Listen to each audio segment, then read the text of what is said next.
Saya mulai sekarang aja ya Pak. Monggo, silakan, monggo. Ini juga lagi proses kok, sudah proses. Monggo. Bismillahirrahmanirrahim. Assalamualaikum warahmatullahi wabarakatuh. Waalaikumsalam warahmatullahi wabarakatuh. Alhamdulillahirabbil alamin. Puji syukur kita panjatkan karena berkat rahmat Allah Subhanahu wa taala kita bisa berkumpul bersama menimba ilmu bersama narasumber kita yang dilaksanakan secara daring. Semoga kita senantiasa selalu dalam kondisi sehat dan selalu dalam perlindungan Allah Subhanahu wa taala. Acara ini merupakan acara ajang profesor yang diselenggarakan oleh Departemen Kesehatan Lingkungan bekerja sama dengan Magister Kesehatan Lingkungan Fakultas Kesehatan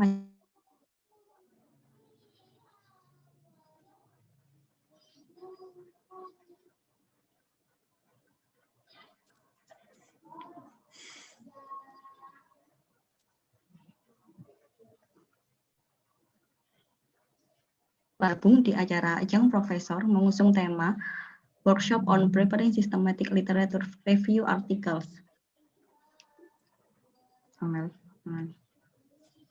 Perkenalkan, nama saya Rahmida Dwi Jayanti dan rekan saya Malia Fitri Kartikasari.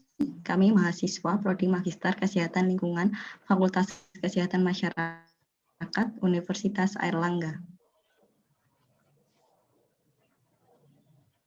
Selamat pagi, salam sejahtera untuk kita semua. Terima kasih Bapak Ibu telah hadir di acara Ajang Profesor.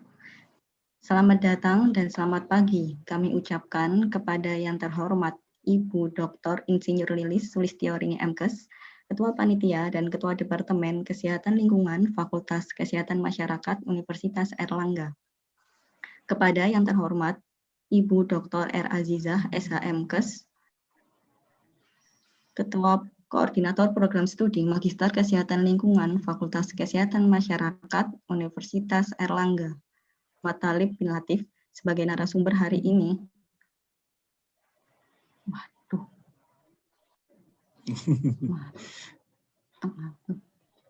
Jadi ada waduhnya, Mbak.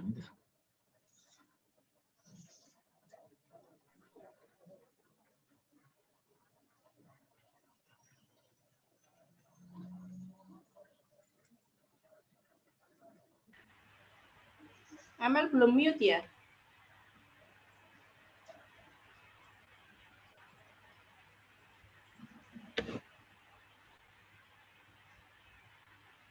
Kok enggak dengar ya, Amel?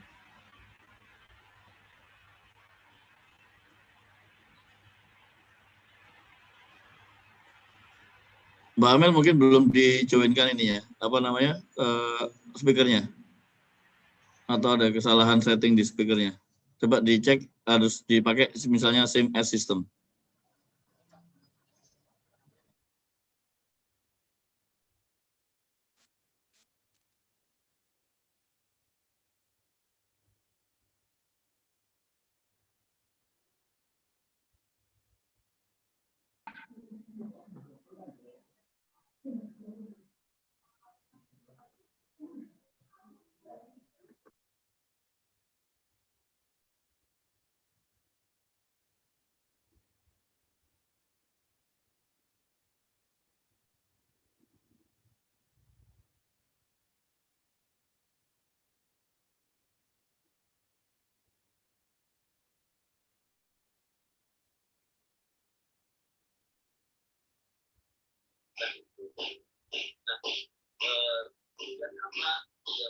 Tentu saja kalau kita bicara itu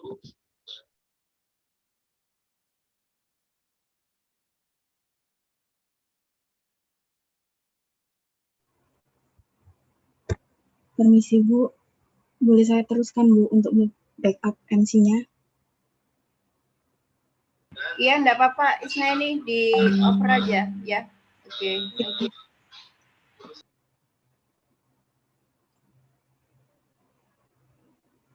Selamat datang kepada para peserta dan selamat bergabung di acara Ajang Profesor dengan mengusung tema Workshop on Preparing Systematic Literature Review Article. Selamat pagi, salam sejahtera untuk kita semua. Terima kasih Bapak Ibu yang telah hadir di acara Ajang Profesor. Selamat datang dan selamat pagi kami ucapkan kepada yang terhormat Ibu Dr. Insinyur Lilis Sulistiorini MKes, selaku Ketua Panitia dan Ketua Departemen Kesehatan Lingkungan Fakultas Kesehatan Masyarakat Universitas Erlangga, kepada yang terhormat Ibu Dr. R. Aziza SH MKes, selaku KPS Magister Kesehatan Lingkungan Fakultas Kesehatan Masyarakat Universitas Erlangga, kepada yang terhormat Bapak Prof. Dr. Talib bin Latif sebagai narasumber hari ini dari Department of Art, Science and Environment, Faculty of Science and Technology, University Kebangsaan Malaysia. Baiklah, sebelum memulai acara, saya akan membacakan susunan acara Ajang Profesor pada hari ini. Yang pertama yaitu menyanyikan lagu Indonesia Raya. Yang kedua, sambutan sekaligus pembukaan oleh Ibu Ketua Departemen Kesehatan Lingkungan Fakultas Kesehatan Masyarakat Universitas Erlangga. Yang ketiga, pemaparan materi oleh narasumber sekaligus diskusi dan tanya jawab yang dipandu oleh moderator, rekan kami Rasawati Intan Safitri. Yang keempat, yaitu penyerahan sertifikat oleh Ibu Dr. Insinyur Lilis Sulistiorini kepada Bapak Prof. Dr. Talib bin Latif. Yang kelima, yaitu penutup dan pembacaan doa. Untuk mempersingkat waktu, langsung saja kita masuk pada acara pertama, yakni menyanyikan lagu Indonesia Raya. Untuk yang bertugas kepada rekan kami, Rialdin SKM, dipersilahkan.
Baik, masuki agenda selanjutnya, yaitu sambutan kepada kami persilakan kepada Ibu Ketua Departemen Kesehatan Lingkungan Fakultas Kesehatan Masyarakat Universitas Erlangga, kepada Ibu Dr. Insinyur Lilis Sulistiorini MKes untuk memberikan sambutan sekaligus membuka acara Ajang Profesor hari ini. Terima kasih, Pak MC. Bismillahirrahmanirrahim. Assalamualaikum warahmatullahi wabarakatuh. Waalaikumsalam warahmatullahi wabarakatuh. Pertama-tama marilah kita panjatkan puji syukur kehadirat Allah Azza wa Jalla karena atas izinnya pada pagi hari ini kita bisa bergabung dalam Zoom meeting ini maupun YouTube untuk mengikuti acara Ajang Profesor di Departemen Kesehatan Lingkungan. Yang saya hormati narasumber pada acara ini Prof. Muhammad Talib bin Latif, PhD, dari Universitas Kebangsaan Malaysia.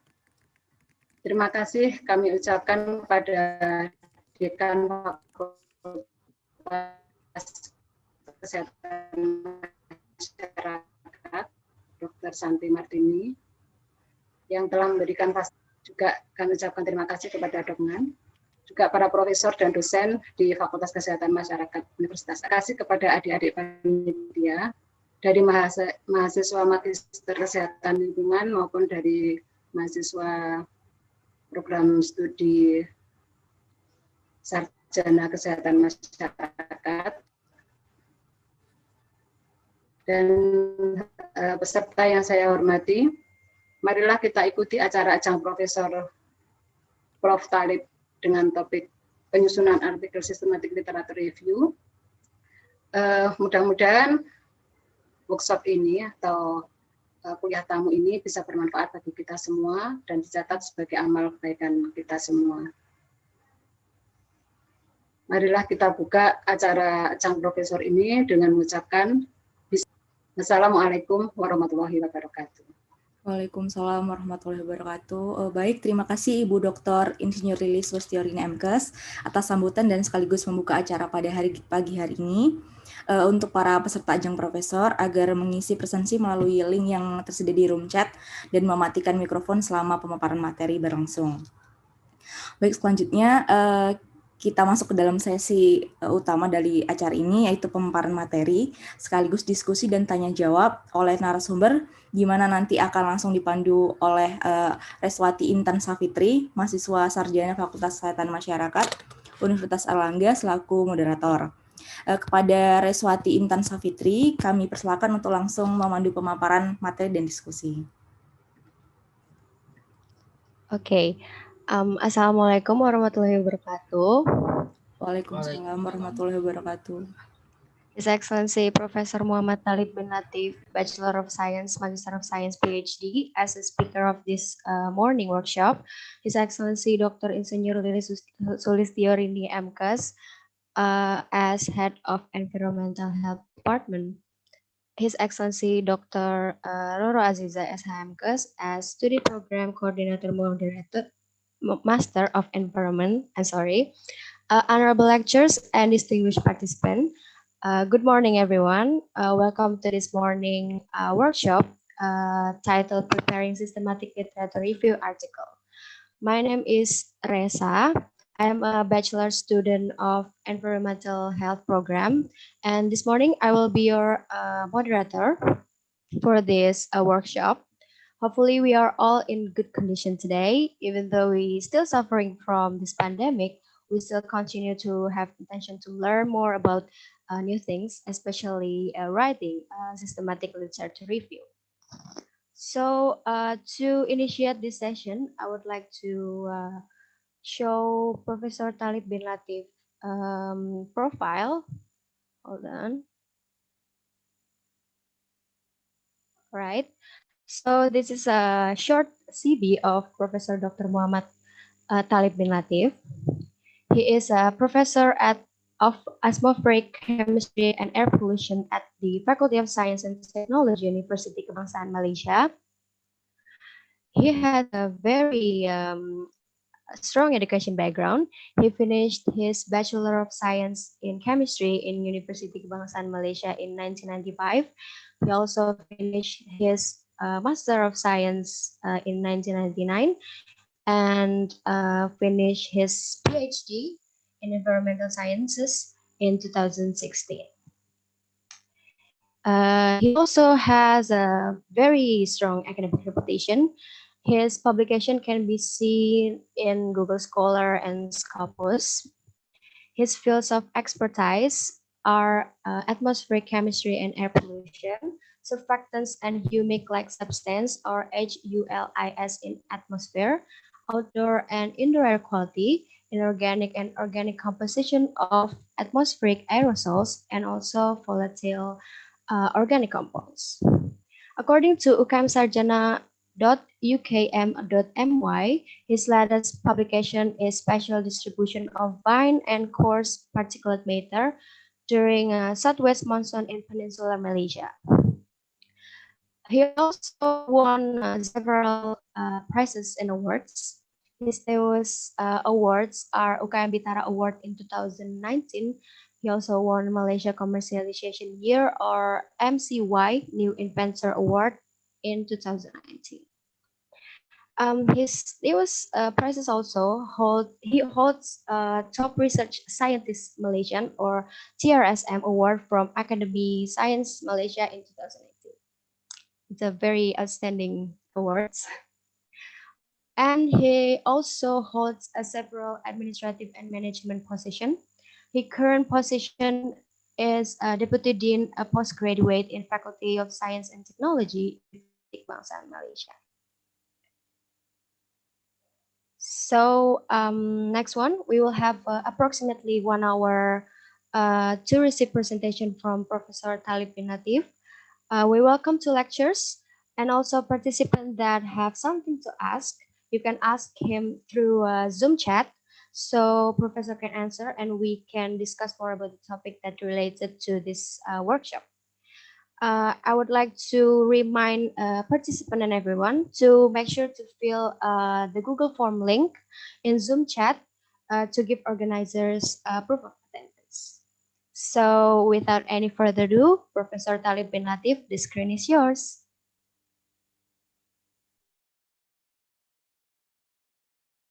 Thank you very much, our chairperson this morning, Reza.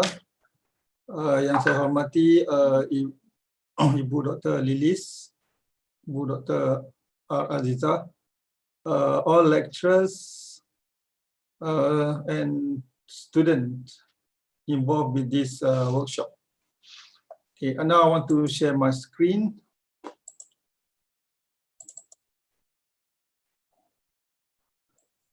Okay, today I will discuss, but I actually assume, because this is workshop, I assume more participation and questions from all the lecturers as well as the student, because I think I already gave lectures on this preparing systematic lecture review last Monday. I expect more questions, and or if you want to show me your manuscript, I think I welcome you to show me during this workshop. So I think again I want to emphasize, when you want to write a review paper as well as a normal paper, you need to have a good research questions on what you want to answer from that particular paper. So you need to discuss with your, maybe if you are a student, you need to discuss with your advisor. If you are a lecturer, maybe to discuss between your colleague on how to create a good research questions for this particular paper. So research question, I think, is very, very important. We are afraid that the research question that you want to answer already answered by other researchers. But luckily in our region, maybe Malaysia, Indonesia, many research questions related to certain research not even answered yet. So it's good for you to discuss properly what is your main research questions.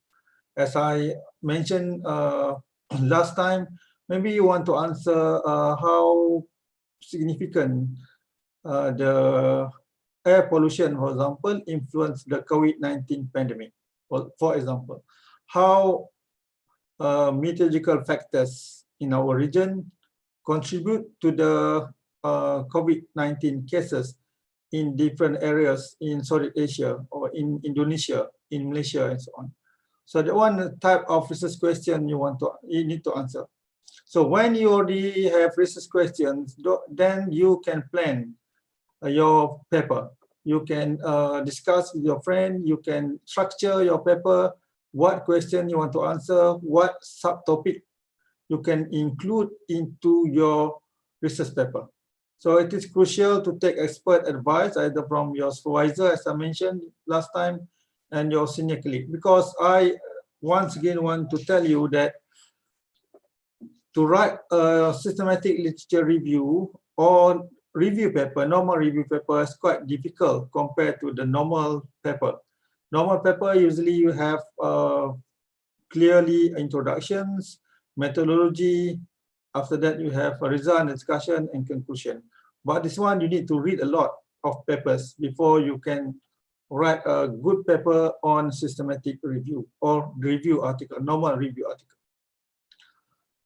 So I again want to emphasize this. Usually for systematic review in our group, we work together. Maybe we need to have 3 or 4 researchers or more than that.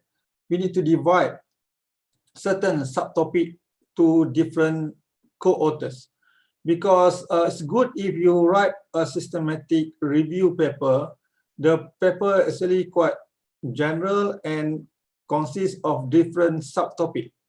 For example, you want to do something related to air pollution. For example, I mentioned that maybe you need to have the chemist that can determine the composition of air pollutant. After that, maybe you need somebody from who are doing emission inventory to determine the potential sources. Maybe you need somebody from health science or medical doctor to determine the impact of air pollution to health. Maybe you need somebody from policy who can determine or suggest different policy to policymakers on how to improve air pollution. So if you have different co-authors with different background, your paper usually will be read by many other researchers in different fields. Because one of the target for people who wrote this systematic review or review papers, actually, this paper usually has a very good citation. If you want to be a good professor one day, maybe, you need to have systematic review or review paper. I found in my university, many people who has a very good or very high H index. They are the one who wrote many review papers when they are very young. So when they are master student, PhD student, they wrote a lot of review paper. So review paper actually read by many researchers, and usually people actually cite this kind of papers. So because of high number of citations that these people get over the number of publications that they publish, their H index is very, very high. So in UKM, I found that many people who wrote this kind of paper, review paper, actually has a very good H index. So when you have a good H index, means that you have a very good reputation related to your research field. I think H index is, if you know research index, is of citation that you get over your paper. You will understand the reputation of researchers usually really shows by this H index. Either use people use Google Scholar, Scopus, the Web of Science, or this day we have ResearchGate, for example. So I think my experience working with international committee, for example, when they want to choose somebody from certain country, they usually look at people publications, good publication, as well as their H index. Because for the time being, I also involved with SOLAS. SOLAS and Surface Ocean Lower Atmosphere Study Scientific Steering Committee. Usually, we will meet in different parts of the world. All researchers from different parts of the world will involve with SOLAS. They have representatives to SOLAS. So when we want to choose one new steering committee, we will discuss about half a day to look at their publication, to look at their H index, and so on. So I think that one is very, very important. This day also, many countries actually want to choose good lecturers, or if you want to be a postdoc and so on, usually people look at your H index. In Malaysia, this day, last time when people get PhD, they easily get a job. Last time when I was in UK, many of my friends cannot get a job after finish her or his PhD, because at that time competition is very, very high. I told them in Malaysia, it's very easy for you to get a job when you get a PhD. But this day, it's very, very hard to get even a postdoc. I remember in my department, we want to choose two. There are about 30 CVs that we get for application for a lecturer. Means that competitions for student to be an academician this day is very, very hard. So it's good for you to publish in good papers such as systematic review or review paper that can help you to get a good job because of your number of citations. So I again want to mention, when you want to read this systematic review, you need to have a lot of papers. So you need to read a lot of papers, and you need to have a good database that you can explore. It depends on your university. Maybe your university subscribe this corpus, and also they subscribe, for example, Web of Science, and they subscribe Elsevier Journal and so on. You can have a look to the Scopus list. You can have look to the PubMed and try to look at paper that related to your research topic. But in case you don't have a database or your university not subscribe this, another option for you, actually, you can look at ResearchGate. In the ResearchGate, actually, you can ask the researcher to give you or to provide you for their paper. You can ask them, may I have your paper, this one, published in this research topic?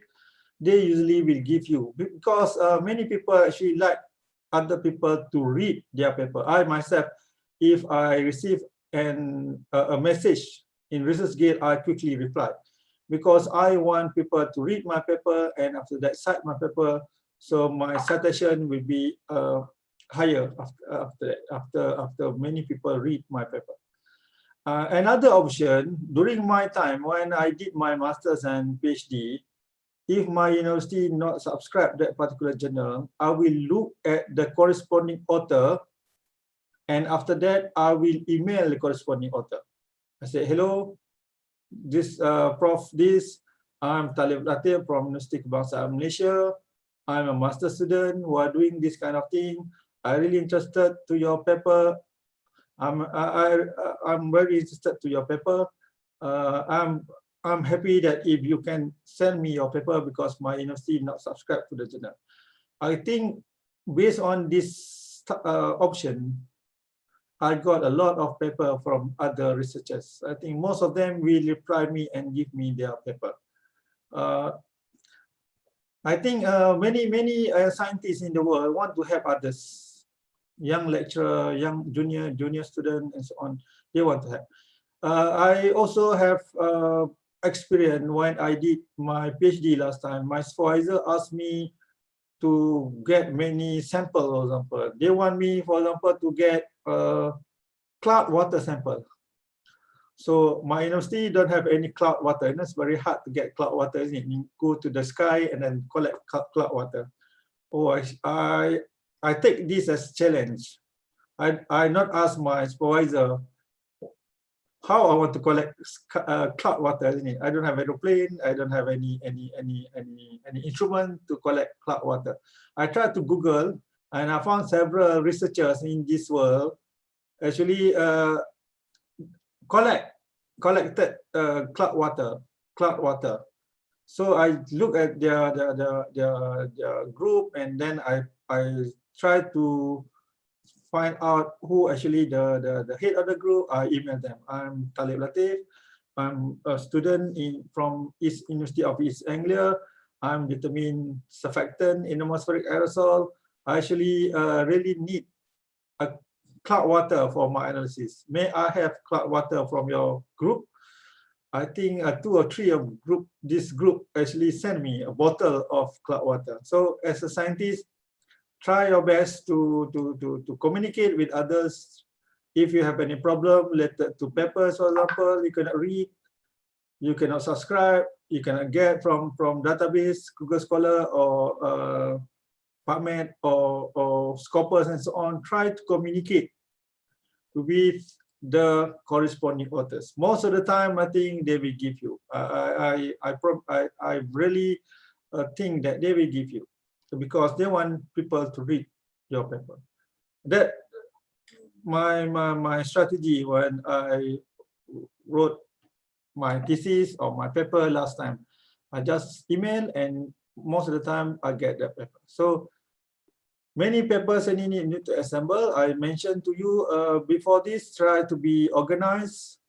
Try to put good paper into one folder, the other paper into the other folder. Never delete everything.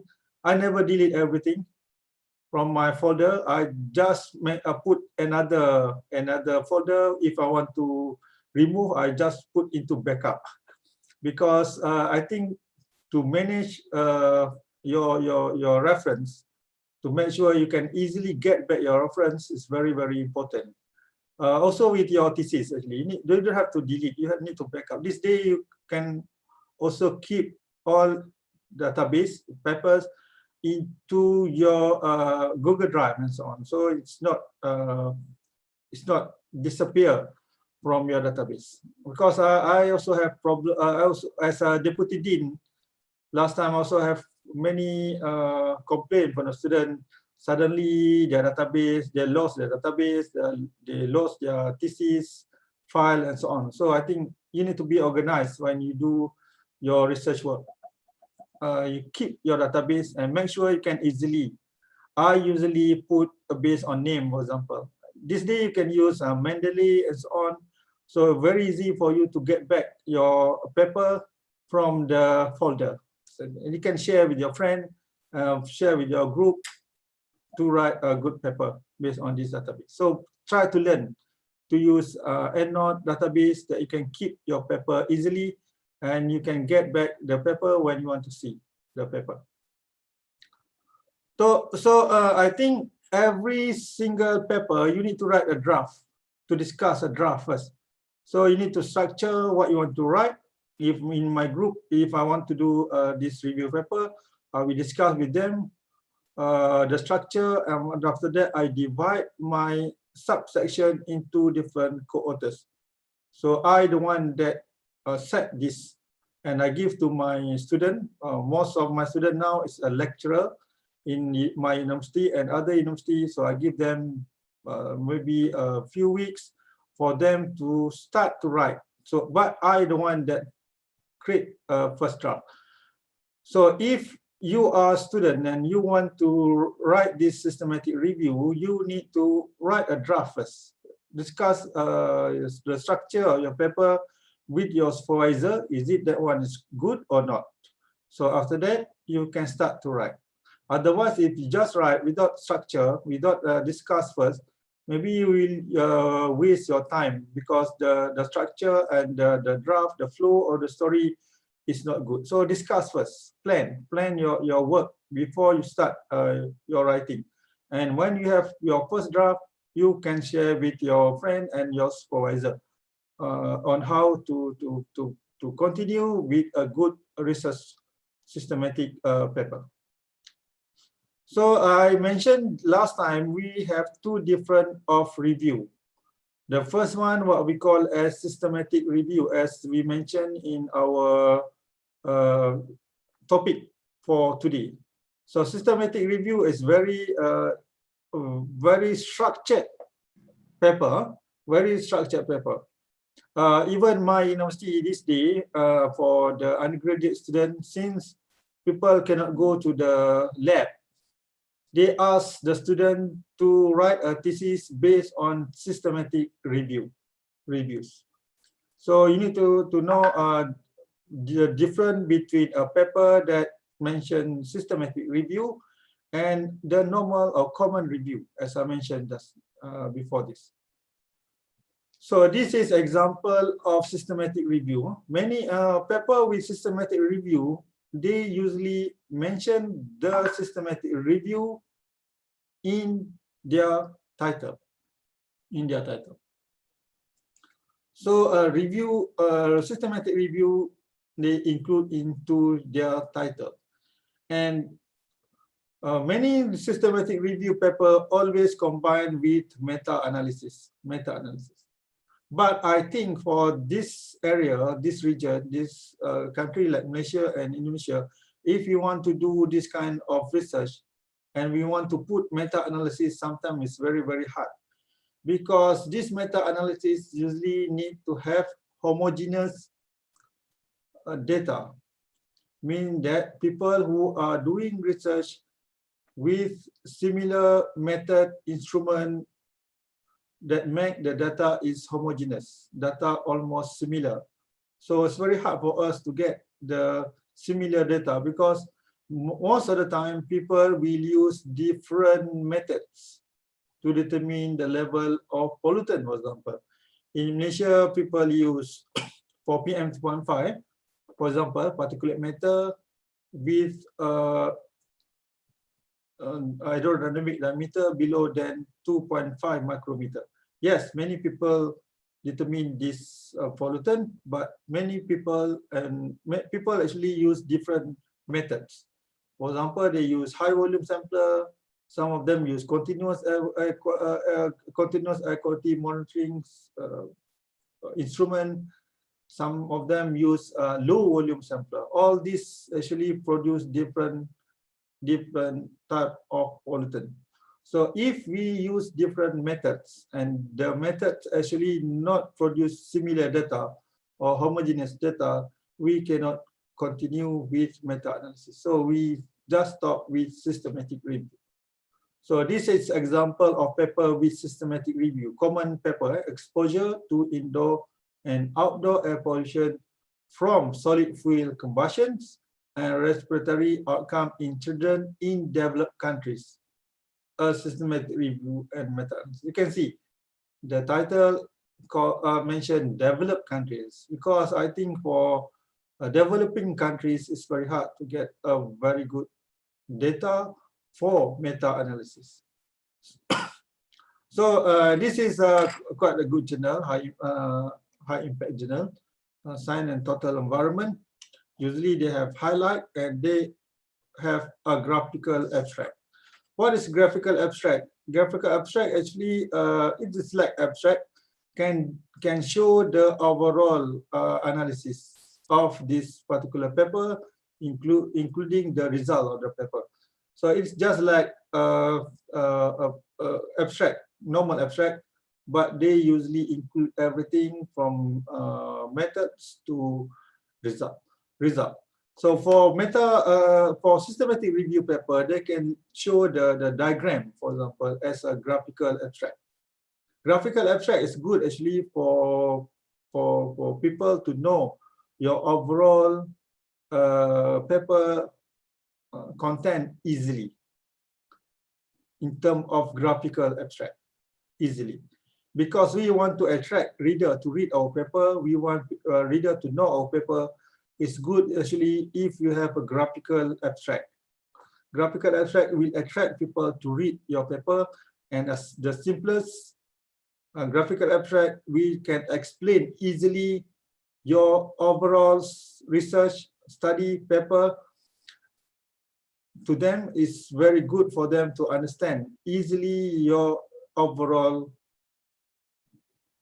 content of your paper. Now, this day, I want to mention that many people are very busy, especially scientists. They don't have time actually to read overall paper sometimes. They usually sometimes read your abstract and then look at your graphical abstract.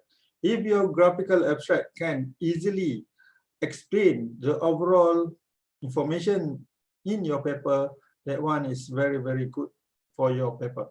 So it's good for you to learn something about graphical abstract when you write a paper, either the systematic review paper or review paper or other normal paper. If the journal want you to write to provide a graphical abstract, try your best to draw your graphical abstract that represent overall informations in your paper. So it's good for them to understand. Because this day I mentioned this information is very easy for people to understand. Many good scientists, they are very, very busy. Last time when I did my PhD, my supervisor, if I don't have any appointment to that with him, he put onto his door, mentioned that if you don't have any appointment, you only have 3 minutes. So if I don't have any appointment with him, I need to make sure that I have 3 minutes to explain everything to him. Can you imagine? It's very, very busy guy, isn't it? Don't have time. One day in Australia, after that next week in Canada, next week in Malaysia, and the other week China, and so on. It's very, very busy. So sometimes they don't even have time to read. So you need to explain within 3 minutes. So this day, so many conference also give students to present within 3 minutes. They call it in EGU, European Geoscience Union conference, they call it as a PICO session, 3 minutes. If you have anything, try to present within 3 minutes. So you need to make sure, as I mentioned, when you write a paper, you need to have good flow, you need to have a very good highlight, you need to have very good graphical abstract, so people can understand easily. Otherwise, they look, oh, no, interesting. So they will not read your paper, and your paper is never cited by other researchers. So this is example. When you write, first you need to have a very good title. The title, if you write a paper on systematic review or meta-analysis, you need to include systematic review. I try to find all the systematic review paper last night, and I found almost all systematic review paper, they put systematic review in their title. So this is example of abstract. Abstract, I really want you to try to practice to write a good abstract from time to time, even as a systematic review paper. You can see that abstract always has, this is not my paper, but I can see several subsections in the abstract. The first one, actually, epidemiological studies have shown a positive associations between exposure to outdoor and indoor solid indoor solid fuel combustion and adverse health effect. This one is PS. PS is a problem statement. Even you write a normal paper, you need to have a problem statement in your research paper. Okay. Second one, we reviewed the epidemiological evidence from Europe, North America, Australia, and New Zealand on the association between outdoor and indoor exposure to solid fuel combustions and respiratory outcome in children. What is this? This is problem statement. Permasalahan, kalau dalam bahasa Malaysia, permasalahan kajian, masalahnya. This one is OBJ is objective. So in your paper, usually you need to have abstract, you need to have problem statement, objective. Second one, we review, means that what we want to do. This is objective, okay?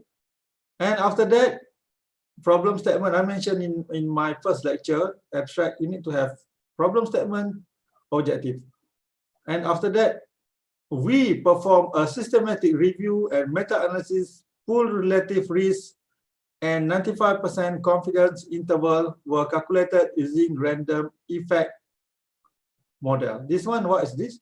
This one is a methodology, MTD. Yeah? So after that, we identified 74 articles. Due to limited evidence of the exposure outcome, we perform meta-analysis association with this. There are for the highest and the lowest category would was found this. Considering asthma and outcome, the corresponding pool, all of this. Actually, this is main finding. Main finding. So you have problem statement, objective, methodology, main finding, and at last, inconsistent and limited result were found considering relationship between wood burning exposure and respiratory outcome, as well as indoor coal burning exposure and respiratory outcome interest. Result from epidemiological studies that evaluated the relationship between the exposure to outdoor emission derived from indoor combustion solid are too limited to allow firm conclusion. This one is conclusion. So even in a systematic review paper, usually you need to have first problem statement, objective, methodology, main finding, as well as conclusions. Okay, but I mentioned again when I gave you the first lecture, I mentioned if sometime the journal only want you to write, for example, 150 words, so you think that it's very hard for you to explain everything, maybe you can exclude problem statement or conclusion and suggestion. Okay, this one, another part you can include actually suggestions. If you think that you only have certain words, you have 200 words, but they want 100 words, 150 words. So you can remove, for example, this one, problem statement. But I again want to mention to you that if possible, try to follow this kind of structure. Even though sometimes when you read a good researchers or maybe a very good professors, they not include this kind of abstract, but the normal 90% of paper actually has this structure. This kind of structure means that when you write your abstract, remember problem statement, objective, methodology, main finding, and conclusion. So your abstract is very, very important to indicate overall information of your paper. So example, for certain journal, when you write a systematic review, they have some, sorry, they have something related to content. This is based on different journal.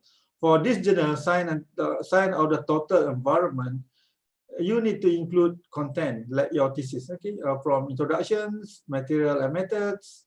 You can see your search method. This one is the structure for the paper. Material and method, search method, eligibility criteria, selection criteria, data extraction, statistical analysis, categories for the exposure, categories for the respiratory outcomes. So all these are material and methods.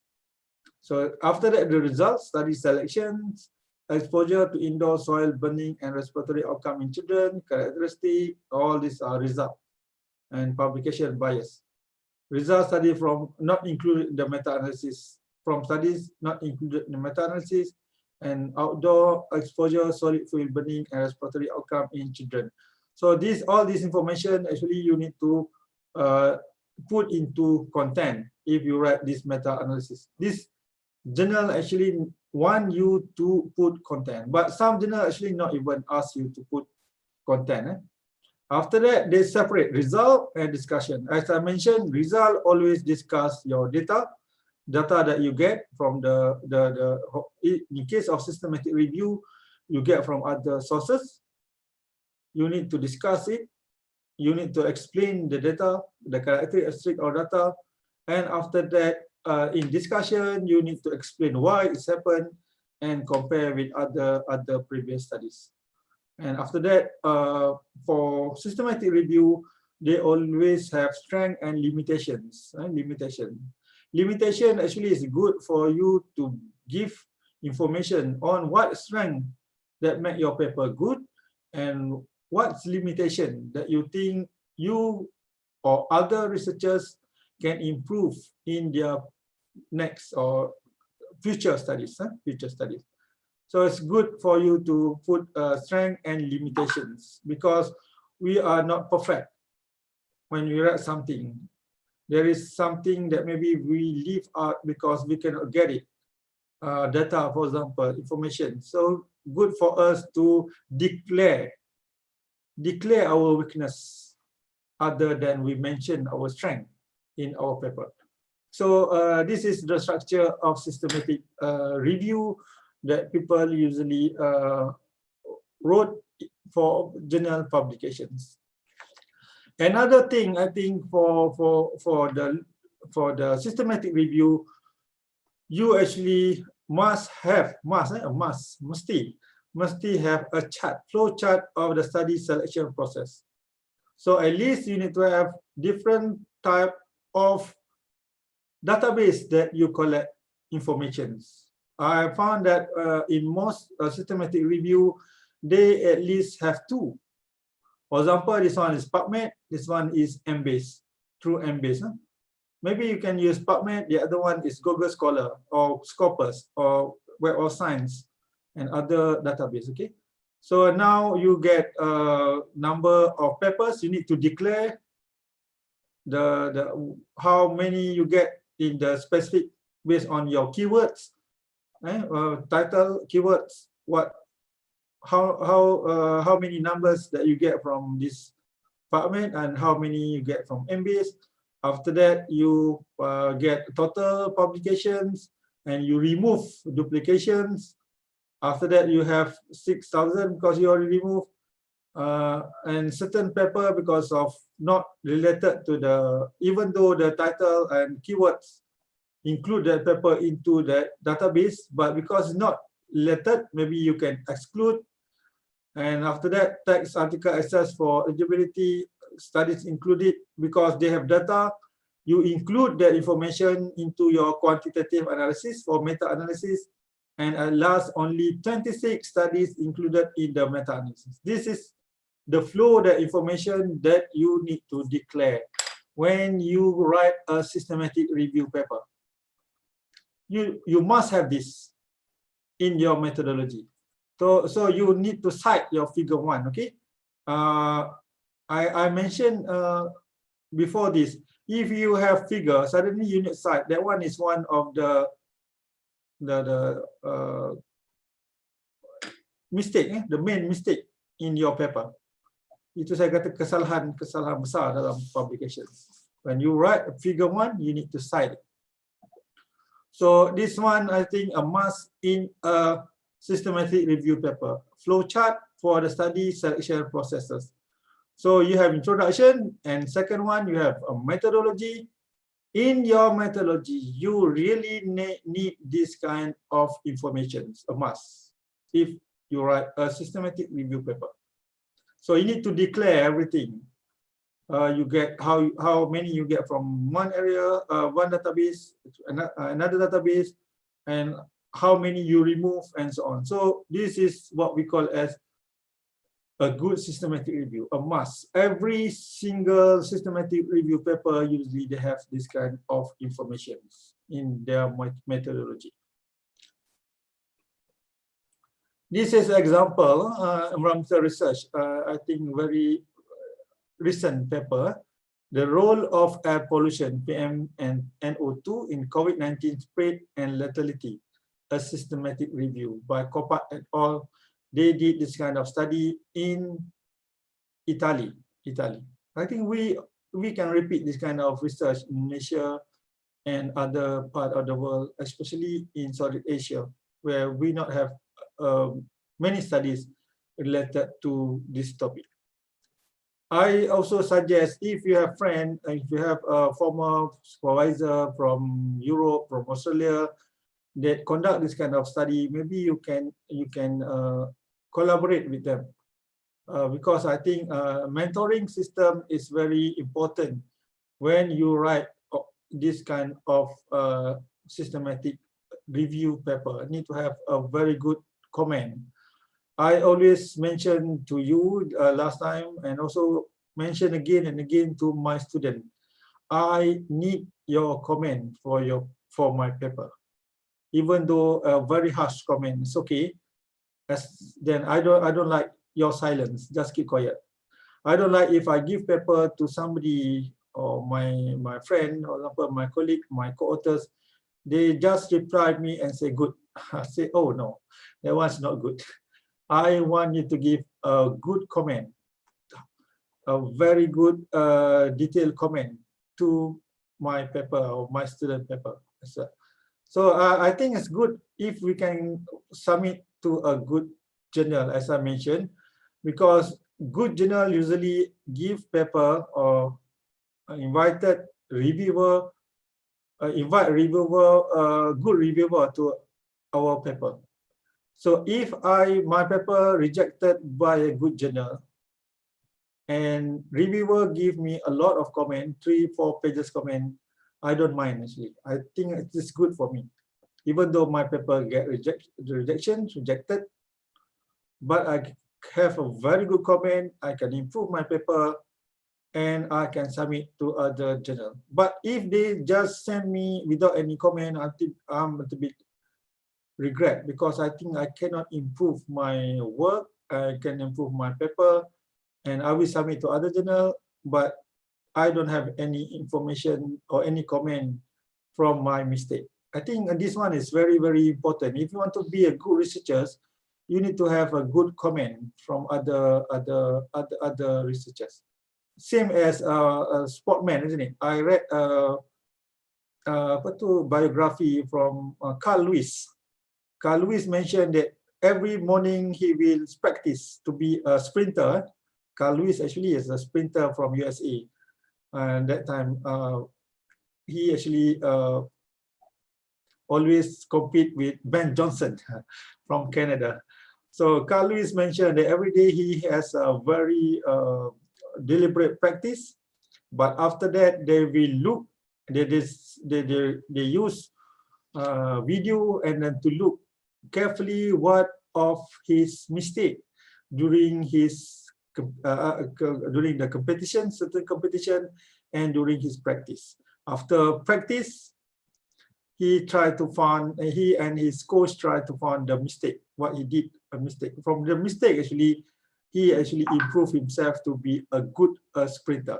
That's why I think after this, I really welcome you to submit to me your papers, because if I just give a talk, it's not come, actually it's not come to you directly, other than when you do, or you do yourself for writing the paper. Okay, this paper also do this kind of thing. You can see that this is the figure 1, show the diagram on how this paper was conducted. Identification, database searching, additional record identified through other sources. This is 0. Not very good actually. Actually, the paper from COVID, actually, many journals accepted this paper, even though the paper is not very good, because actually they want information on this COVID-19 information from all over the world. So if you have something from Indonesia, better for you to submit as soon as possible, because I think many journals really want this kind of information. Even though for me, this one is not good when you put 0. After that, screening, and after that, eligibility, and at last, they only use 15 papers for their systematic review. And after that, I think in systematic review, in result, usually people will include information related to, this is a table and a systematic review paper. Other than other than a must, you need to have a good flow of methodology based on papers. You also need to assemble all database actually in a table.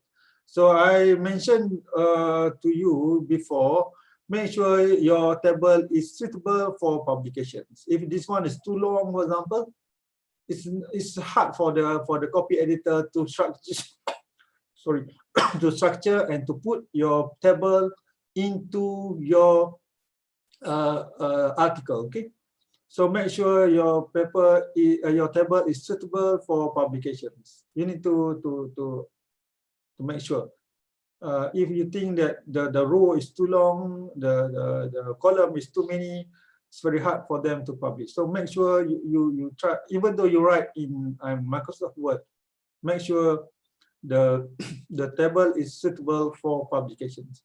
So all this database, usually we need to be very frank when we include information. Don't hide information. For example, we need to have reference.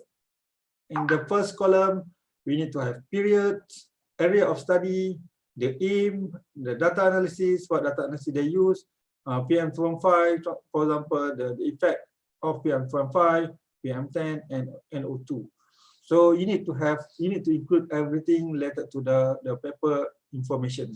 So if you have similar data, you can compare. Homogeneous data you can compare, and that one what we call as a meta-analysis.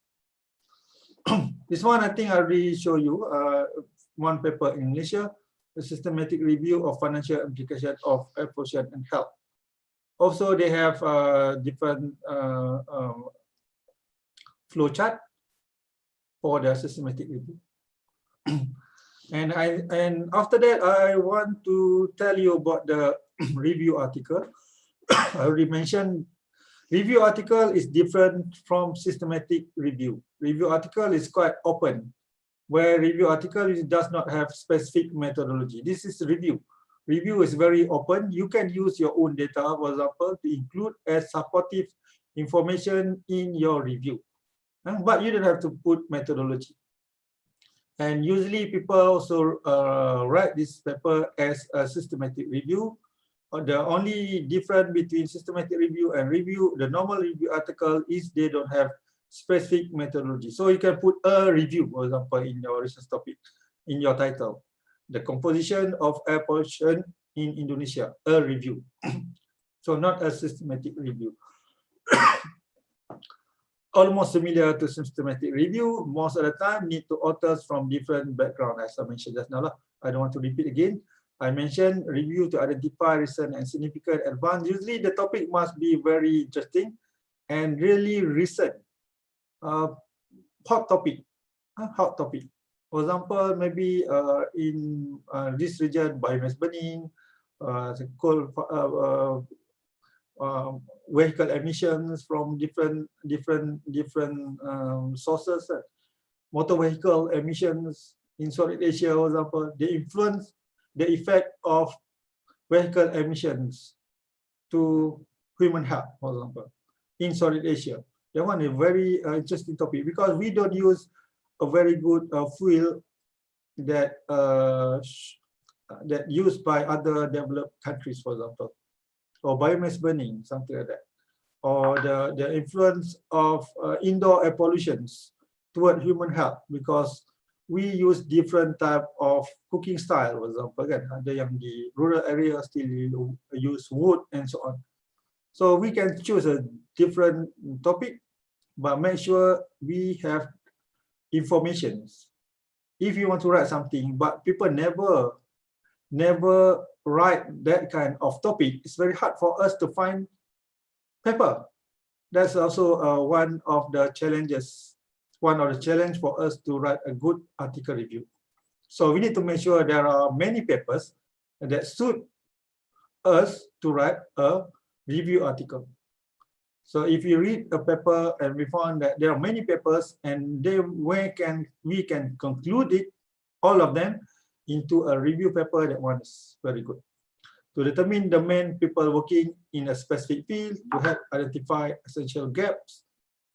So we usually want to suggest something after we write everything in our review paper. So we have many research, and then after that we assemble all of them into one paper, and then after that we want to suggest. Usually we want to suggest to our government, policymaker, what we need to do after we have all these informations. Okay, we have information related to indoor air quality from different type of cooking, for example.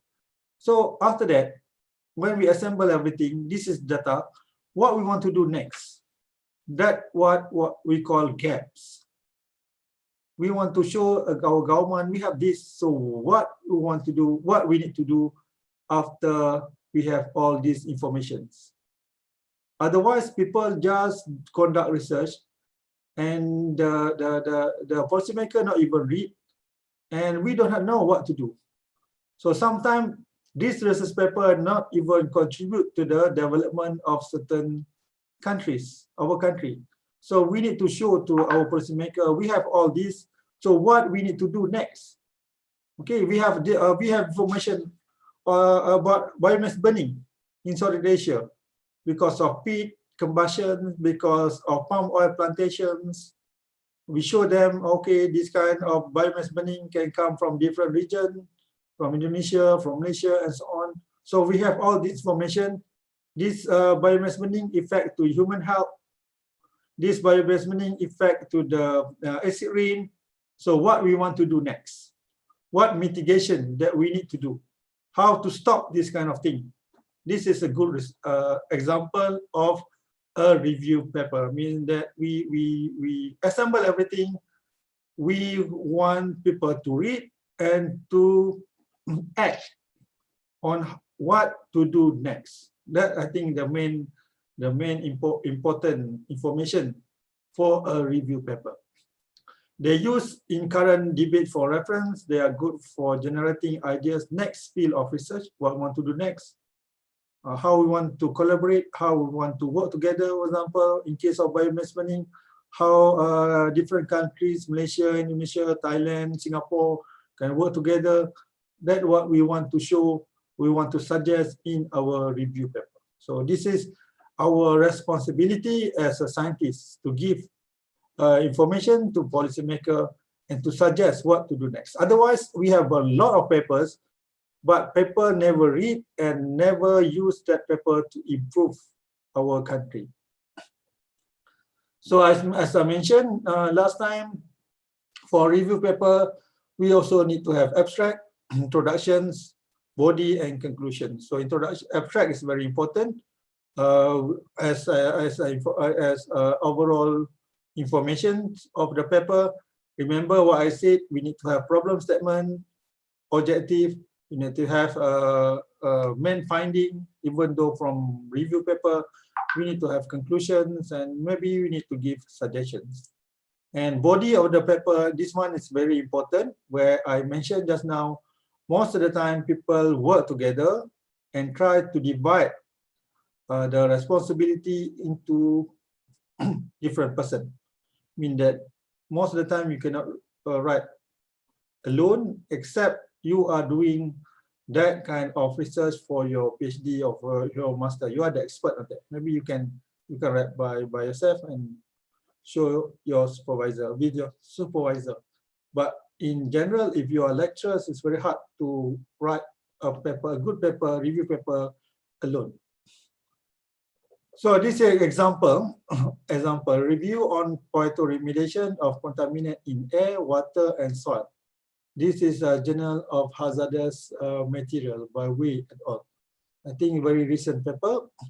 A review of phytoremediation on contaminant in air, water, and soil. So they have abstract that include what I mentioned just now, problem statement. And then here we review, means that one is objective.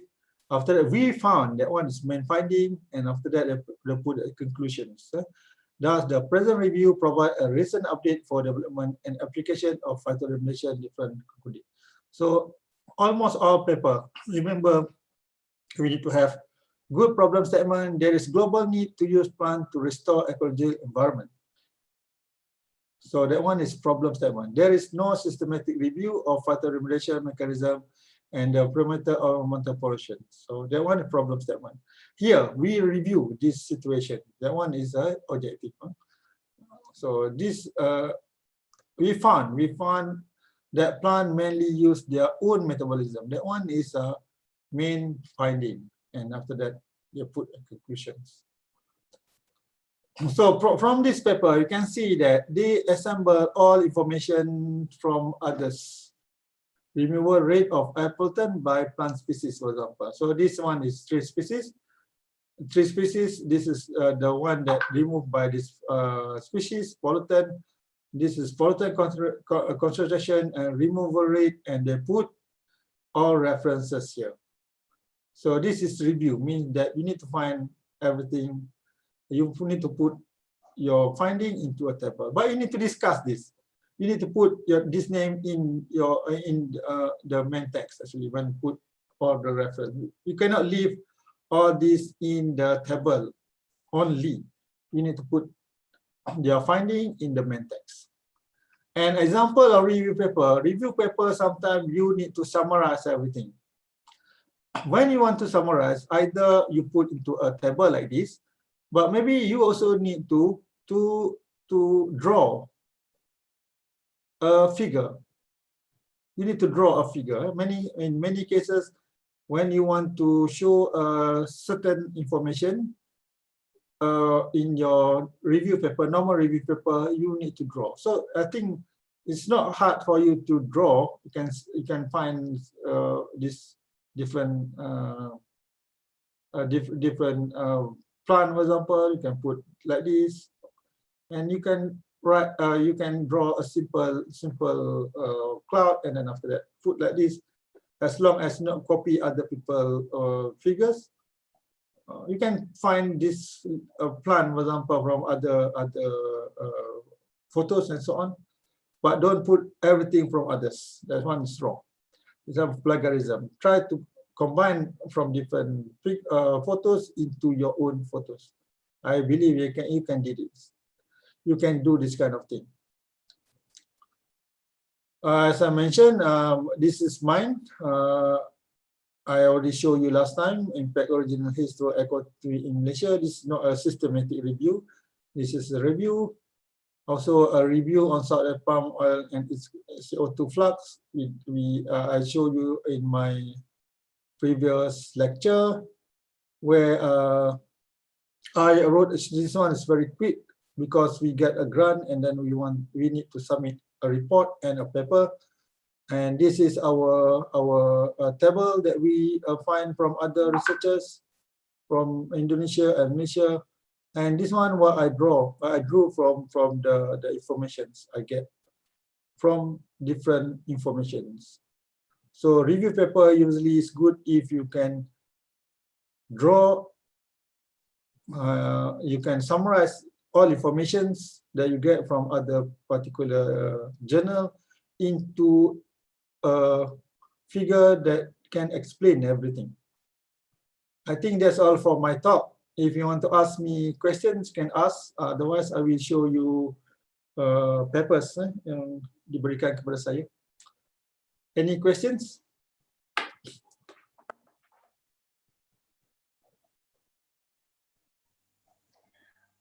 All right, for a participant, maybe there's a question you want to ask directly to Professor Talib bin Latif.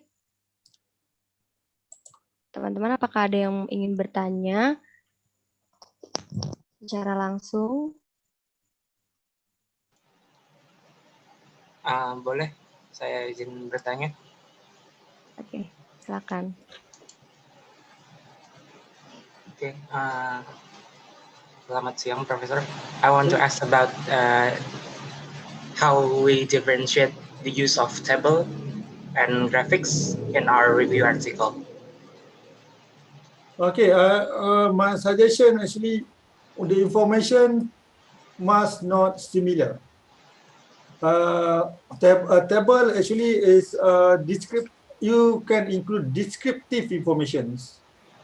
For example, you want to include everything on palm oil emissions from Indonesia and from Malaysia.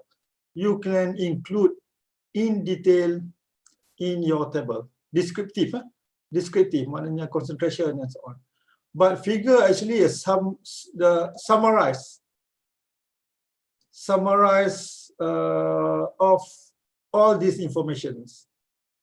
Means that if you find that, for example, palm oil plantation in Indonesia produce this, in Malaysia produce this, in other region produce this, maybe you can put range, or you can put, for example, average in your figure. So table always information related to descriptive data. Mean then you need to have very real data that you put that one. For figures, you can summarize, you can put average, you can put range, and so on.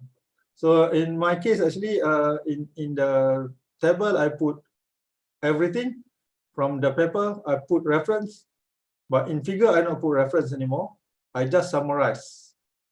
But you cannot include similar information in two different ways. Means that, for example, you have data on air pollution every month. You put in a table. Suddenly, you put another figure, also show air pollution in a different month. So that one is similar, isn't it? First table show January, February until December, and what's the concentration? Concentration this. Suddenly draw another figure.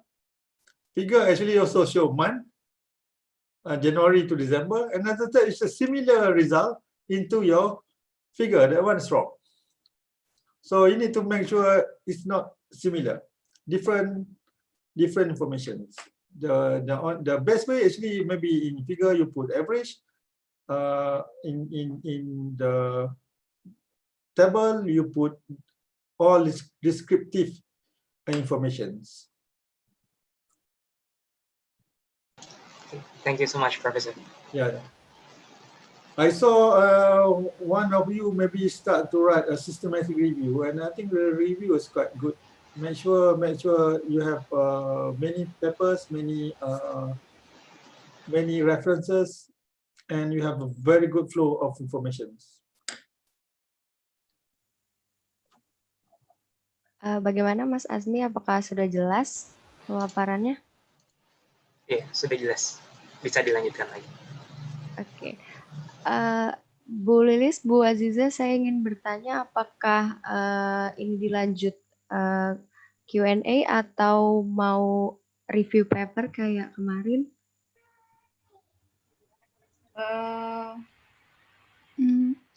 May I ask something? Oh ya, Yes. Excuse me. Silakan Bu, silakan Bu. Okay, thank you. Prof. Talib, I want to ask about, you said that writing a good scientific review, we should collaborate with others. Yeah. I'm so curious about, is there any software or application to organize or manage the people, manage the papers, and so on? Okay. How to manage? How to write together? Yeah. Okay, terima kasih. Adriani. Actually, good questions. I think good questions. When I wrote a paper, I discussed with my friend first, my colleague. Many of my colleague now is my former student. So actually, I discussed with them properly what I want to write.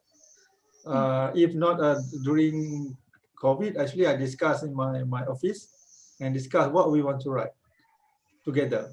So I separate into different subtopic, and some of them actually from other universities. So I discuss several subtopic. So I start to write a review paper. When I start to write review paper last time, I wrote with my former supervisor, Peter Bemercom at the time. I went to see him he is now in Hong Kong, City University. I discussed with Peter, and we actually, when we write a paper, we write by using Google Doc. Google Docs, I see. You know Google Doc? So when we start to, and then we discuss with using MS document first, and after that we upload our paper into a Google Doc. So Google Doc, I will write, okay, this one, source of pollution, who want to write? Okay, this Ahmad. And this one is second one, health. I usually work with Dr. Mazura. I put policy, I know somebody else, the policy. So everybody can easily write at the same time. Yeah. At the same time, at the same time. So we write together in one file. I remember when I wrote with my supervisor last time, we are in the same building. But Peter in level 4, I'm in level 3. And then we discuss when we have coffee. When we have coffee, we discuss again. Oh, yeah. You should remove this. But we write in the same building, a different level. And I usually put everything first for my first draft, because I actually always encourage people to write, even though the information sometimes quite wrong, or sometimes they just cut and paste from other, just include into the Google Doc. But we always give comment or that. I usually color. If I color red, mean that I copy directly from others. So this is dangerous. dangerous. Deliver easily. Yeah. If I maybe already blue, green, maybe that one is not too dangerous, but I need to read again. If I put yellow, it's nearly okay. But if I colored that one is okay already. So usually I give my student already know already. If I put red, that one is, oh, that one you need to be careful. You copy everything. Because in review paper, my experience last time, actually journal actually has their own, kalau you jadi editor, dia ada own plagiarism software. Every journal, they can easily look, and most of the time, kalau you write a paper, normal paper, you not copy everything because your methodology, your introductions. But review paper, actually you usually take from others. You put everything, and most of the time, the similarity percentage is more than 30%. If more than 30%, the editor straight away we contact you again. They said, oh, your paper, you need to improve your paper because your paper similarity is more than 30%. That one's good if they give you warning, but if not, they just said bye bye. Your paper is rejected. That one is not. Yeah. At least they say, okay. I also, my recent paper, palm oil, the editor suddenly gave to me, your paper is more than 30%. So I discuss with my friend, with my colleague, and after that I try to change all the sentence. I try to make sure the sentence is not, I check. In UKM, we actually has Turnitin. Yeah. Turnitin. So I check was similar, and then I check again and again and again. After that, I found, okay, already nearly 20. Actually, they don't want you to exceed 30%. And their software usually more sensitive than Turnitin. If yours is 25, theirs maybe already 30. So need to be careful. So even though I think when I start to correct my sentence, it already 25, I have to be nervous. So I told my student, we need to go to 20. So then after that is clear. So okay, your papers don't have similarity exceed 30%. Yeah. Okay, thank you. We can use Google Doc, yeah. Yeah, Google Doc. Thank you. I write Google Doc, and I encourage my student to write. Just writing, just write. No, don't worry about similarity first and so on. So I see. Yeah. Yeah. Thank you very much, Prof. Sama-sama. Welcome. Oke, terima kasih Bu Retno. Apa sudah jelas Bu pemaparannya? Ya, makasih Mbak Resa. Oke, mungkin ada yang ingin bertanya lagi, teman-teman partisipan, Ibu Bapak dosen. Is there anyone wants to ask a question? We welcome you to ask directly.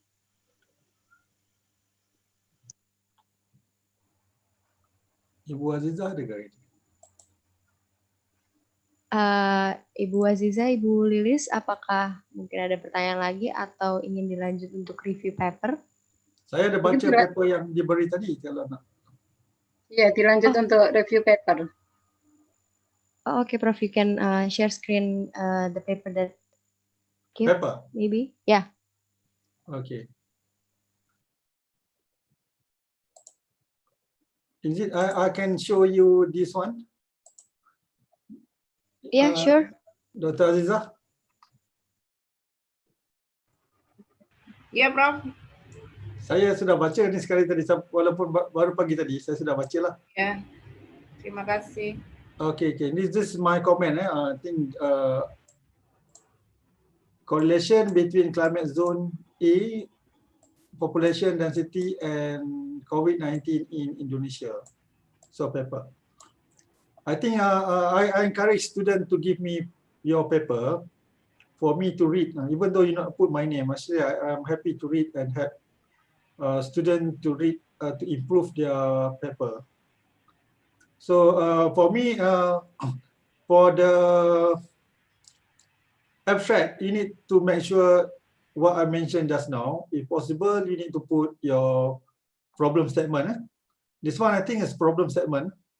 Coronavirus is a respiratory disease caused by a new type of coronavirus. There were 97 countries were over 2,000 confirmed cases. Corona positive laboratory and more than 10,000 deaths as much. I think because today is already October, maybe you can include latest information because every day WHO produce latest information, isn't it? This one is March 20. Yes. Now we are in October. Mentioned this one is 9,000. You see that in what I found in WHO information, now number of deaths actually is already past 1 million. 1 million people. It's we are really afraid of this coronavirus, COVID-19, because it's past 1 million mortality. So I suggest, I think the journal will say, oh, why you put March 20? Because now it's already 1 million. Perang Dunia Pertama, World War I, is 5 million people die. Just is another thing. But now coronavirus already killed 1 million people. So this is only one. When I wrote this paper last time, I think the reviewer told me, why you not include the latest information? So better for you to. Another thing, I think in this paper, maybe we need to have objective. The world organization, this one is a method. Good.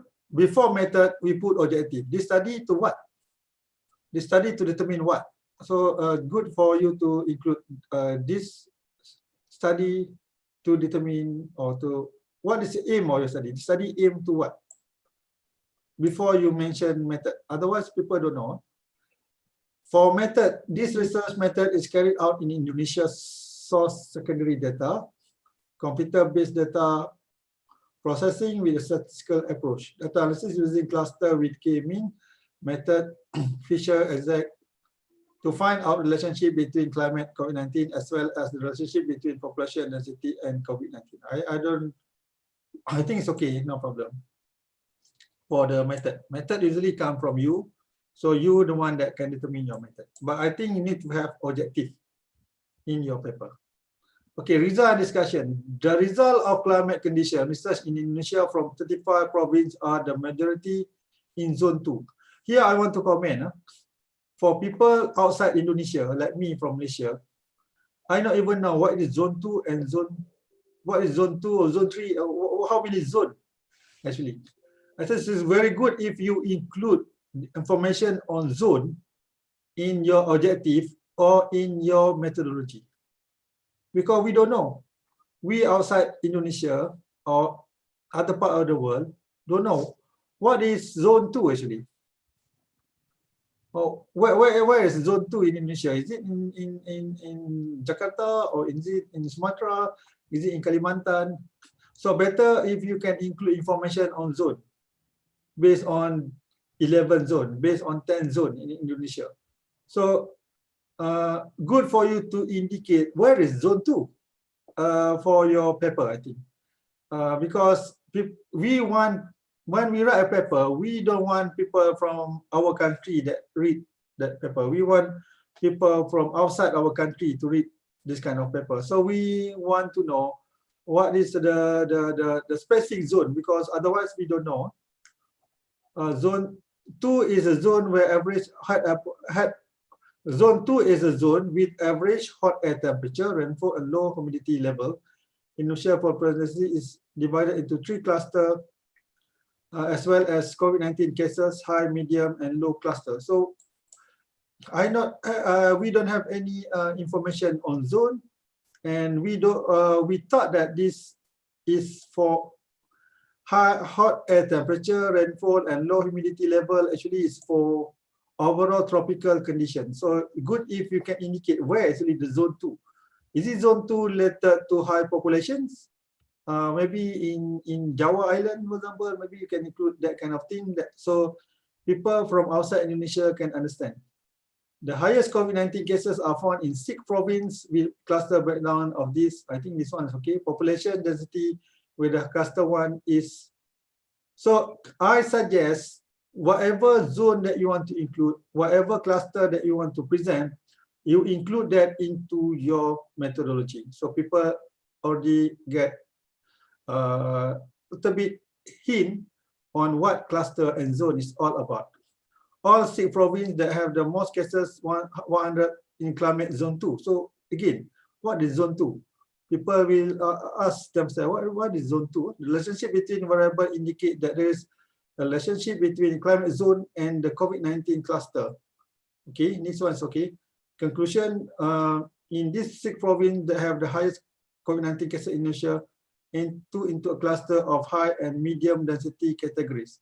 All cases are in climate zone with average hot air. So I think in your methodology, you need to include information on different zone in Indonesia. So you can, this is based on different zone in Indonesia, and zone is categorized by what? And how many zone? Why zone 2 is very important. So in this abstract, I think you need to know actually, reader want to know what actually zone 2 is all about, and what actually describe this zone 2. So it's good if you can include in the methodology. This research divided Indonesia into different zones based on what? Based on population, based on climate conditions, and so on. So if you include suddenly include zone 2, people will ask how many zones that they have, you have in your paper. How many zones? How many zones? Where is this zone, and so on.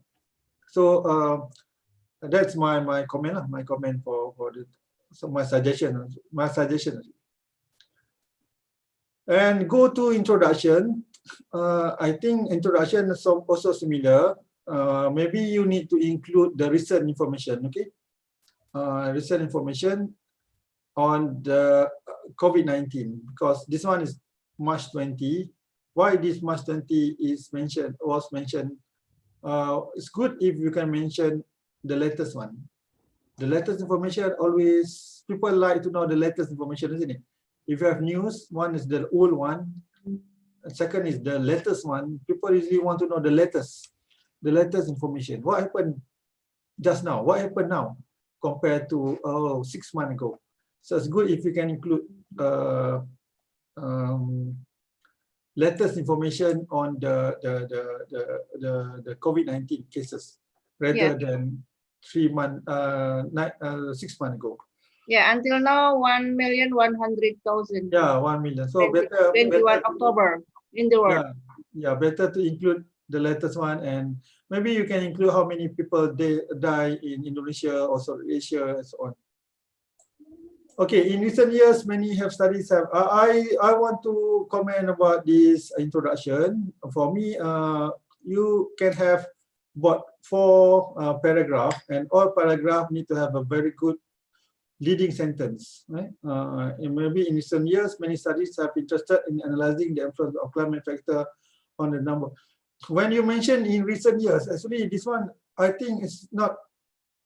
Because COVID-19 cases only happened last year, 2000, COVID-19, even COVID-19 name actually come in March, I think.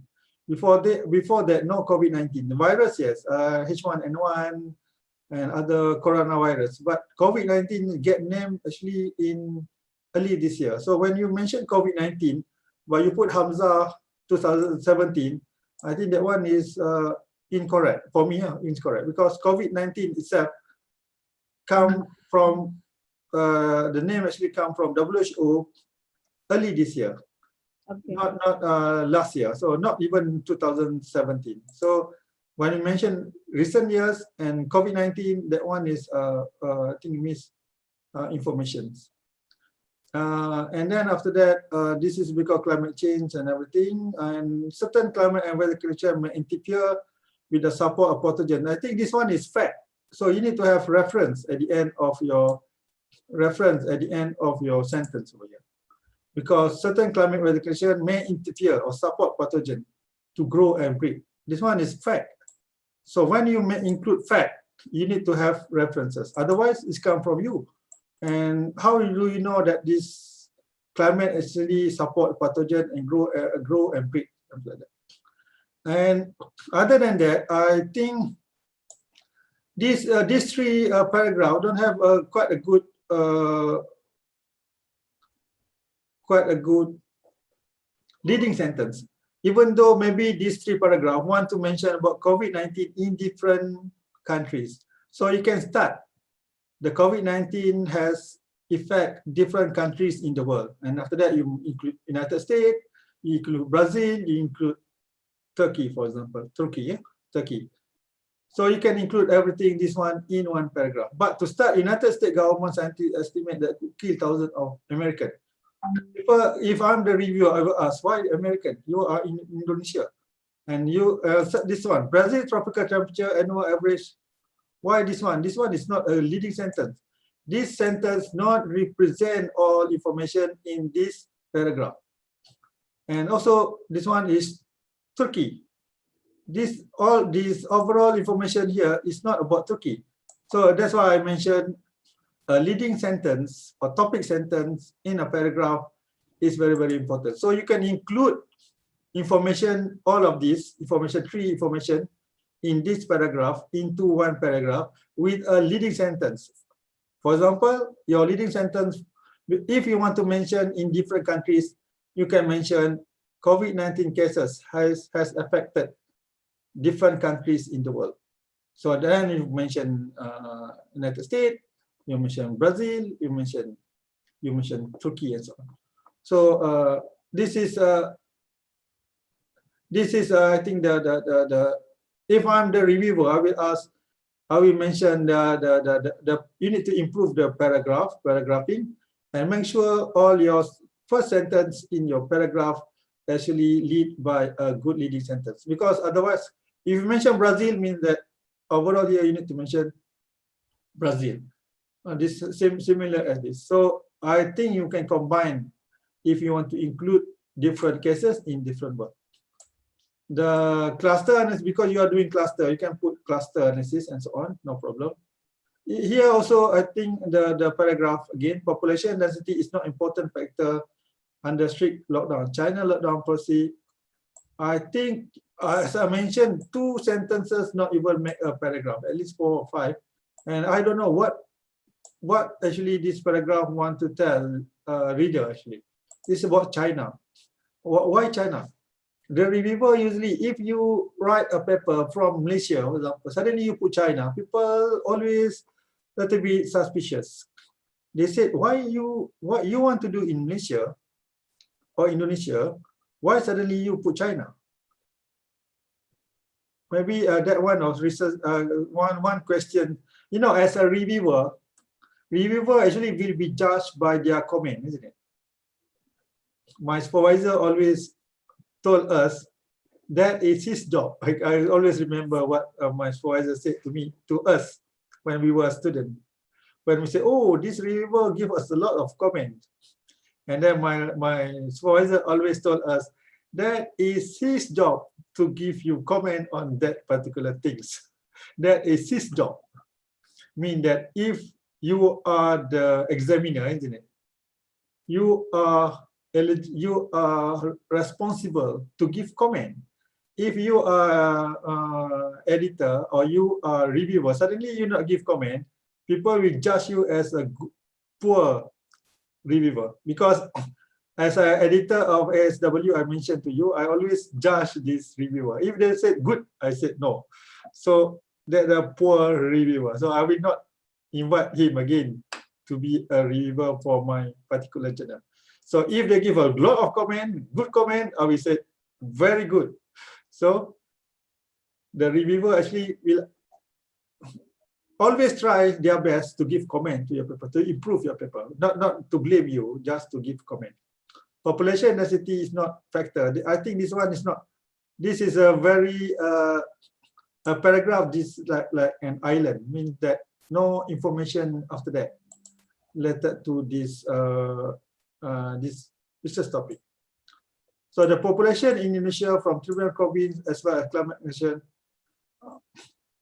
I think in this last paragraph, you need to put aims of your paper.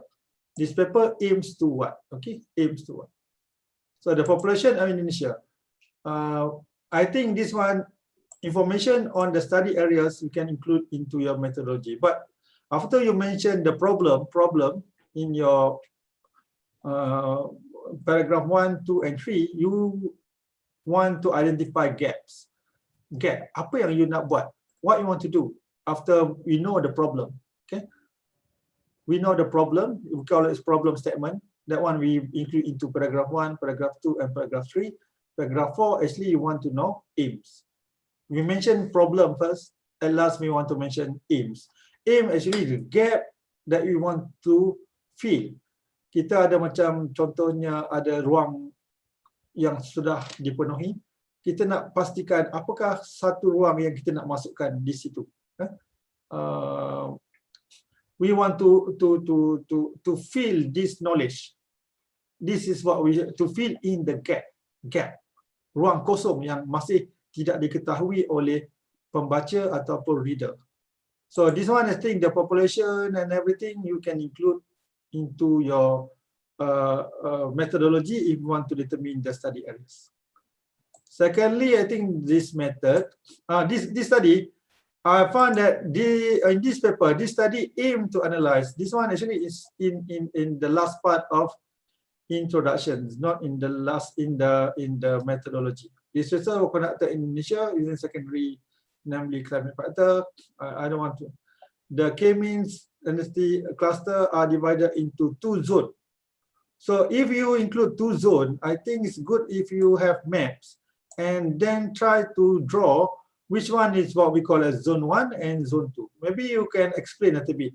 What is zone 1 and zone 2 actually? What is zone 1 and zone 2? That one, I think the most important thing the reader want to know. What is zone 1? What is zone 2 in your research paper? And after that, I think result discussions, I want to tell you that this one, when people go into your result, first, usually, dia tidak sabar-sabar, they usually want to know your table. What is your result actually represent by table, figures, and so on. When I go into a paper, when I start to read result discussion, I want to look at your data, table. And then after that, I want to look your discussion related to that table and figures. But I can find in this result. For me, this one is more towards introduction. Environment conditions are closely related to disease event. Therefore, the social system is very necessary to pay attention. Environmental science is a study of human interactions. Environmental health is science is promotive. I think this one is like, for me, this one is like a literature, not a result and discussion. I don't know if this is in your research field, you need to include this, but for me, this is not a result. This is a discussion, or this is related to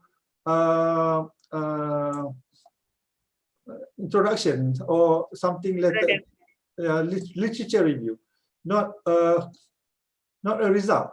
Because this is result. When I go to the result, I don't want to hear anything about introduction anymore. I want to look at your table, figures, and I want to look your description, your explanation on your result, as well as your discussions. I want to look at your explanation, description, and discussion on your result. But this one for me is not a result. This one is more toward literature. Oke, letaknya berarti harus di bawah discussion tabel, dimasukkan dalam tabel. Yes. The discussion you need to put table, but this maybe table. Introduction. Yeah. This one table, then you start to discuss your table. Okay, but you need to make sure when you put table 1, you need to have something here on your table. Climate zoning is determined based on climate factors such as temperature, low and humidity level. So you need to have, if this one is your main data, I think the first thing people want to know is zone 1 and zone 2. Maybe you need to explain a little bit in your methodology. What is zone 1 and zone 2 from 34 province in Indonesia? So this one you discuss about your result. I think it's okay. Think about the result. From result, cluster analysis was found 16 province and everything. Population density, you correlate with this one, isn't it? The population density cluster. Make sure it's a good flow of information. I think this one is okay. I think this, as long as discussion, this one is the table 3. You need to make sure you discuss this is table 3, medium clusters and everything. And this one, make sure and make sure your information actually in English. I suggest lah. Yeah. Kalau you kata Sumatera Barat, maybe you need to mention West Sumatra. Yeah. If possible lah. I forget it's late. Try to. Thank you. Try to change everything in, even though sometimes we can put Malaysia Timur, Malaysia Barat, no problem. Yeah. But make sure we are in consistent. Yeah. South Kalimantan, mungkin Selatan. Sama juga lah yang ni bahasa Inggeris, bahasa Ya, Malaysia. ini juga lupa. Tak ada masalah. I think Terjemahkan dalam semalam, Prof. Only one night. Yeah, no, I understand. For me, the starting point is very important. Ya. Starting point. Mengejar Prof Talib ini, makanya. Ya. Tidak tidur semalam. Oh, sorry, Bu. Yang pentingnya starting point. When you already start, you can finish it good. I think that one is the most important thing is to start. To start is very important. If you can start and then after that publish. Lebih baik action daripada tidak. Betul. Saya setuju tu. Saya cakap dengan student saya, I don't want to hear your your promise. I want to see your. Ya, sebenarnya saya tahu, tapi tidak sempat memasukkan yang baru. Saya faham. Itu saya minta maaf lah kalau saya ternikah. Tapi I think that one is good for me. I always say good for my student if they start something, and I think this good, very good for them to start and then to continue and finish it. The beginning, the starting point is very important. Yeah. That one is very good. I think the paper is good. Just to make sure it can structure back to be a good paper. Dan I suggest if you are co-authors, please your best to give comment. Even though sometimes you try to give. I don't know in your culture and so on, but for me, even di Malaysia kadang-kadang student takut untuk komen kepada dia punya supervisor dan sebagainya kan. Tapi for me, in my group, I just welcome a good comment. As I mentioned to you, I'm not afraid of harsh comment. I'm afraid of your silence. I told my student again and again, so they give me a good comment. Some of the students give me a very good comment actually compared to my colleague yang professors yang tak bagi komen selalunya okay, good. Tapi my student now I think give me a very good comment. I can improve the paper from time to time. Okay, that's all. Minta maaf kalau silap. Thank you so much, Prof Talib. Ya. Nanti akan saya perbaiki dan saya kirim balik ke Prof Talib. Ya. Ada soalan? Alright, thank you so much. Sudah jelas? Apakah sudah jelas, Bu Aziza? Insya Allah sudah jelas. Terima kasih, Cik Resta. Alright. Maybe due to duration, I will moving on to the end of this topic. I'm going to summarize the presentation. From the presentation, I highlight 5 points. The first one is this is so important to communicate for researcher, especially when we have limited data. We really need to improve our communication. And the second one is the importance to be organized. We need to use some software, for example, like Google Docs or Teams, for us to be more organized. And 3 other important things. We as a researcher and when we write a paper, we need to have a good flow, highlight everything and graphical abstract. So people that want to read our article is, like very eye-catchy. And the fourth one, you need to put strength and limitation. We need to declare our weakness. Also, because we are not perfect, we are not a perfect writer, so we need to declare everything.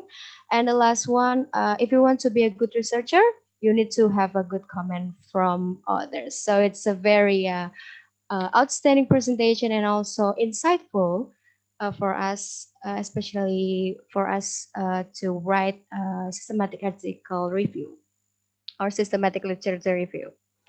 Okay, on behalf of organizers, I would like to say thank you so much for Professor Talib for your time. Thank you so much for all the lectures and for participants, and thank you so much. I would like to apologize for my mistake. I hope we can meet again and discuss other more topics related to our study. So, me, Resawati Savitri, as your moderator for this morning workshop, signing off. Thank you so much. Thank you so much. Assalamualaikum warahmatullahi wabarakatuh. Back to MC. Waalaikumsalam warahmatullahi wabarakatuh. Terima kasih kepada Resawati Intan Savitri yang telah mengamandu materi diskusi dan tanya jawab. Mungkin Mbak Ramida mau melanjutkan? Bisa? Oke, mohon maaf sinyalnya kurang bermasalah. Oke. Acara selanjutnya yaitu penyerahan sertifikat oleh Ibu Dr. Insinyur Lilis Sulistiorini MKes selaku Ketua Departemen Kesehatan Lingkungan Fakultas Kesehatan Masyarakat Universitas Airlangga kepada Bapak Profesor Dr. Muhammad Talib bin Latif. Kepada Ibu Dr. Insinyur Lilis Sulistiorini MKes kami persilahkan.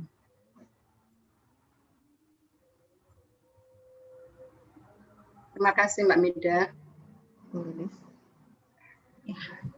Assalamualaikum warahmatullahi wabarakatuh. Waalaikumsalam warahmatullahi wabarakatuh. Prof. Talib, ini saya serahkan sertifikat sebagai speaker. Terima kasih banyak atas materi-materi yang diberikan oleh Prof. Talib. Mudah-mudahan dengan adanya ajang profesor ini semakin banyak artikel-artikel yang bisa dipublish di jurnal terindeks Scopus. Sekali lagi terima kasih Prof. Talib. Terima kasih kembali Ibu. Saya serahkan kembali ke MC. Terima kasih kepada Ibu Dr. Insinyur Lilis Sulistiorini MKes atas penyerahan sertifikatnya. Baik, diingatkan kepada para peserta ajang profesor yang ingin mendapatkan sertifikat dan materi dimohon untuk mengisi evaluation form setelah acara ini berakhir. Karena materi presentasi narasumber akan kami kirimkan bersama dengan sertifikat ke email masing-masing peserta yang telah mengisi presensi dan evaluation form. Baik, acara selanjutnya yaitu penutupan dan pembacaan doa. Pembacaan doa akan dipimpin oleh rekan saya Ahmed Ayatullah SKM. Kepada rekan saya Ahmed Ayatullah SKM, kami persilakan. Baik, terima kasih. Assalamualaikum warahmatullahi wabarakatuh. Waalaikumsalam warahmatullahi wabarakatuh. Mari kita tundukkan kepala sejenak, seraya memohon ampun kepada Allah Subhanahu wa Ta'ala, dan semoga apa yang kita lakukan pada hari ini diberkahi. Kita akhiri kegiatan hari ini dengan istighfar dan doa kafaratul majelis. Astagfirullah, astagfirullah, astagfirullah. Subhanakallahumma wa bihamdik, asyhadu an la ilaha illa anta, astaghfiruka wa atubu ilaik. Amin. Oke, terima kasih kepada rekan saya Ahmed Ayatullah SKM. Alhamdulillah kita telah sampai di penghujung acara. Terima kasih kepada narasumber, moderator, serta para peserta yang telah menyimak acara dari awal hingga akhir. Semoga ilmu yang didapat hari ini dapat berguna dan dapat diaplikasikan. Saya mewakili panitia yang bertugas menyampaikan mohon maaf apabila ada kata-kata dan perbuatan kami yang salah atau kurang berkenan. Saya Amalia Fitri Kartikasari, beserta rekan saya Rahmida Dwi Jayanti. Terima kasih, kami undur diri. Wassalamualaikum warahmatullahi wabarakatuh. Waalaikumsalam. Terima kasih Ibu semua. Terima kasih. Maaf Pak, salah silap. Maaf juga Pak. Terima kasih Prof. Baik, kepada panitia dan narasumber mohon kesediaannya untuk sesi foto bersama. sebagai dokumentasi acara, dimohon untuk berkenan segera mengambil posisi untuk foto. Kepada rekan yang bertugas, mungkin dipersilakan. 1, 2, 3.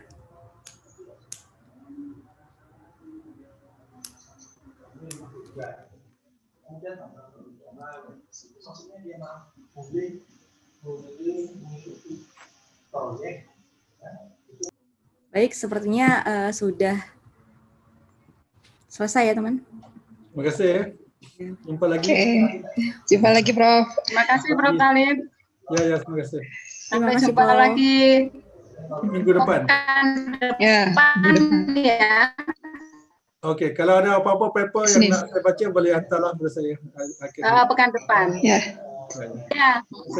Bye. Oke. Bye. Assalamualaikum. Waalaikumsalam. Terima kasih, Prof. Waalaikumsalam warahmatullahi wabarakatuh. Terima kasih, Prof. Kepada para peserta, mungkin bisa langsung mengisi evaluation form-nya.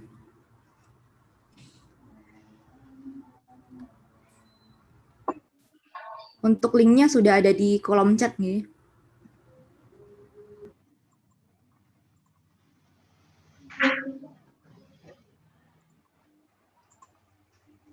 Ditunggu sampai jam berapa, Mbak? Ya, Bu. Mbak Amel? Ditunggu sampai jam berapa? Kami tunggu 10 menit nih, Bu.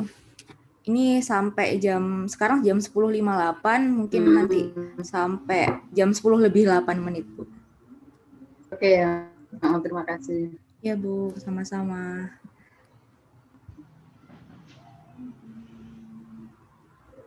Mungkin kepada panitia bisa dimatikan link